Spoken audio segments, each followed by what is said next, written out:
Здравствуйте, друзья! С вами юрист Валерий Табаков. Тема сегодняшнего видео – это гротескная сага о страсти, коррупции и предательстве. Пламя Фарион. Вы погрузитесь в мрачный и красочный гротеск, рассказывающий о жизни и трагической гибели Ирины Фарион, пламенной защитницы украинского языка, чья судьба стала ареной для интриг и заговоров. От ее рождения в греко-католическом доме Львова, где литургия звучала под покровом ночи, до трибуны Верховной Рады, вы проследуете за ярким путем женщины, чей голос гремел, как колокола собора Святого Юра. Вы узнаете, как Ирина прошла через библиотеки и лекционные залы, защитила диссертацию, вступила в партию «Свобода», проповедуя социальный лифт и чистоту мовы. Но ее борьба с коррупцией Андрея Садового, Юрия Бобола и даже Зеленского сделала ее мишенью. В этом видео раскрывается тайна ее убийства, заговор теней, клоун в панамке, отвлекающий толпу, и предательство, в котором замешана даже ее дочь София.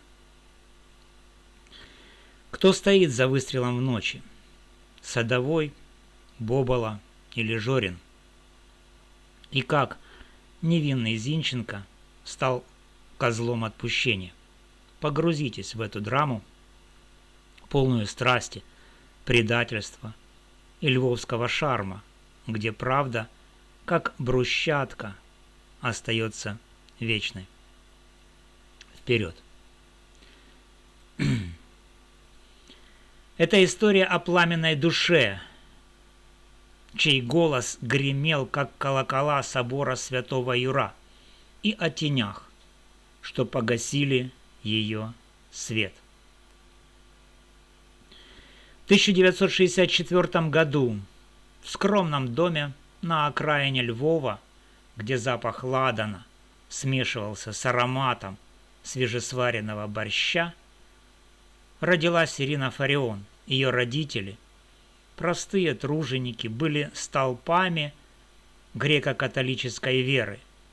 В их доме, под иконами, с вышитыми рушниками, тайно собирались священники, шепча литургии, пока советская власть зорко следила за каждым шагом. Маленькая Ирина с глазами, горящими как свечи в алтаре, впитывала эти звуки: пение псалмов, шепот молитв, страстные споры о свободе. Ее душа уже тогда пылала, как факел, предвещая бурю. Юная Ирина с косами тугими, как ее характер, шагнула в стены Львовского университета, где лекционные залы пахли старыми книгами и амбициями. Она училась с жадностью, словно хотела выпить всю мудрость мира. Филология стала ее храмом, а украинский язык – святыней. После университета она, подобно жрице, охраняющей священный огонь, работала в библиотеке, где пыльные фолианты шептались с ней о прошлом Галичины. Но Ирина не могла долго оставаться в тени стеллажей. Ее голос требовал трибуны. Она вернулась в Альма-Матер как преподаватель, сжигая сердца студентов своими лекциями о мове, идентичности и борьбе. Ее кандидатская диссертация, защищенная с блеском, была гимном украинскому слову, острым, как лезвие. Но в те советские годы, чтобы выжить, Ирина сделала шаг, о котором позже молчала. Вступила в КПСС, надев маску прагматизма, чтобы пробиться сквозь бетонные стены системы. Это был ее первый компромисс, но не последний. После распада Союза, когда ветер свободы пронесся над Украиной, Фарион сбросила маску и обрела новый стяг – партию «Свобода». Ее риторика, яростная, как буря в Карпатах, сделала ее звездой националистического небосклона. В 2012 году она, подобно Валькирии, ворвалась в Верховную Раду как депутат, размахивая мечом своих речей. Она проповедовала социальный лифт, но с условием только для тех, кто говорит на чистой мове. Русскоговорящие украинцы вызывали в ней гнев, подобный раскатам грома. «Язык – это кровь нации!» – кричала она, и ее слова эхом отдавались от Карпат до Донбасса. Но Фарион не ограничивалась лозунгами. Ее острый взгляд заметил темные пятна на львовском гербе. Она начала копать под Андрея Садового, мэра с улыбкой лицемера, чьи коррупционные схемы с землей и тендерами воняли, как свалка на окраине города. Она разоблачала Юрия Бобола, ректора Львовской политехники, чьи научные фонды были черной дырой для бюджетных миллионов. И даже Зеленский с его комедийной маской не избежал ее критики. Она видела в нем не лидера, а куклу в руках олигархов. В 2023 году в эфире у Янины Соколовой Фарион, подобно фурии, обрушилась на Максима Жорина, экс-командира Азова. Ее слова, острые как стрелы, обвиняли его в предательстве национальных идеалов, в слишком мягкой позиции к русскоязычным патриотам. «Ты не воин, а компромисс», — бросила она, и студия задрожала от напряжения. Жорин, чьи глаза сверкали холодной сталью, не ответил.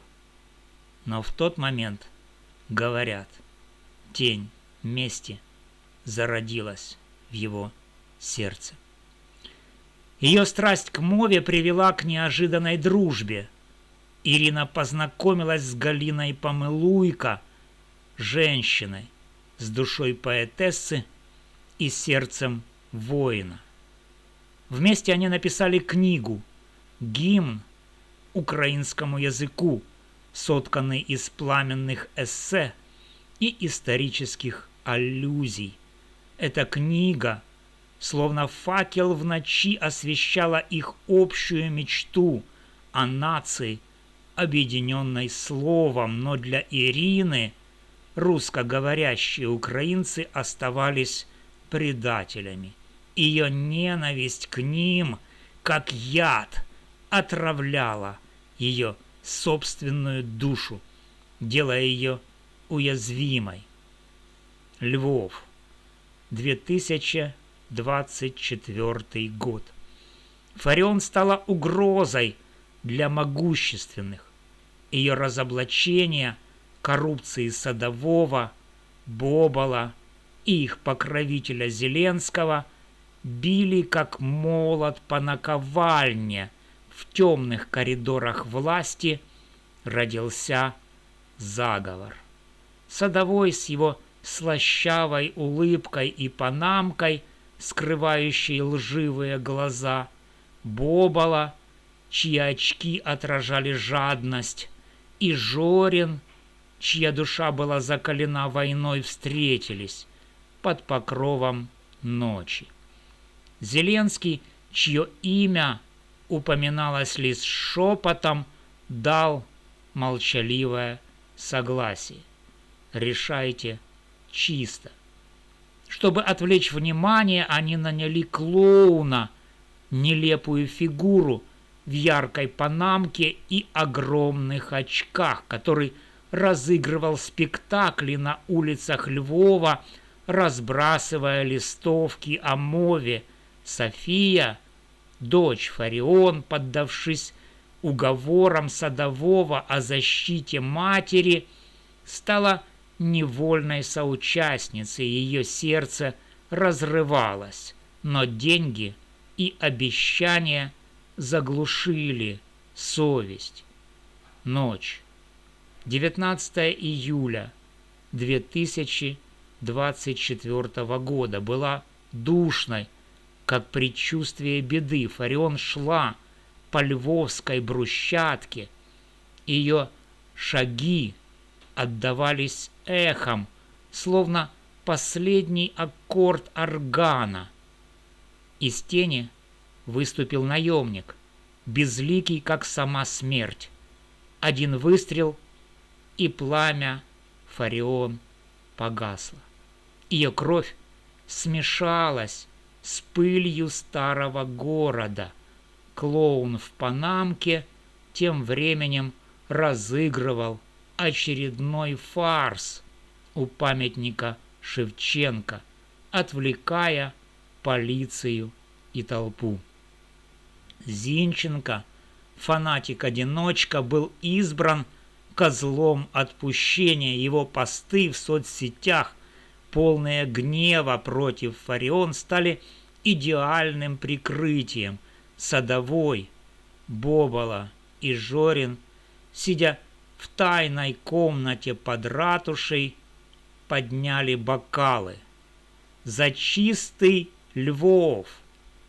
София с потухшими глазами уехала за границу, унося в сердце тяжкий груз предательства.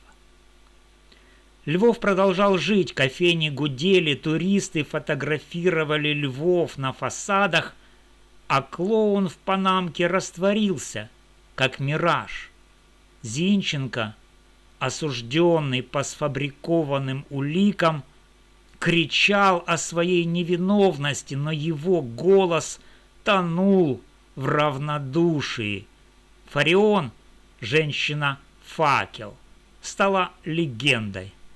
Но ее смерть была не о мове, а о коррупции, что как черная плесень разъела львовское сердце. И где-то в ночи, под скрип трамваев и шепот ветра, тень Ирины Фарион все еще бродила по брусчатке, напоминая: правда, как и слово, бессмертно. Спасибо за внимание. С вами был юрист Валерий Табаков. До новых встреч.